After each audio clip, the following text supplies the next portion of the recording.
If you remove too much caulk while tooling, stop and rebuild the profile immediately with a small fresh bead so the joint stays sealed.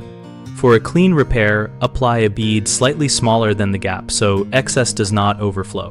Work with a caulk that matches the original type for adhesion and flexibility.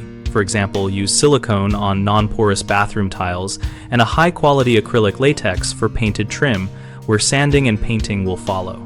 Cut the tip of the tube at a narrow angle to control flow, and use steady pressure on the caulk gun while moving at a consistent speed. Practice on scrap to calibrate.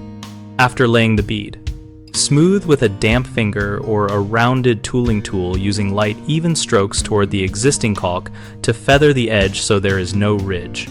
Remove excess with a clean rag dampened appropriately for the caulk chemistry. For water-based products, use water. For solvent-based use, a manufacturer-recommended solvent. Allow the full cure time specified on the product label before exposing the joint to water or paint, and clean surrounding surfaces promptly to avoid staining. The most common mistake is overfilling, which causes blobs and uneven appearance. Avoid this by applying a modest bead and tooling to spread it, then wipe the tool after each pass. A second frequent issue is using the wrong caulk type, which leads to poor adhesion or cracking. Confirm substrate compatibility before buying so the repair remains durable.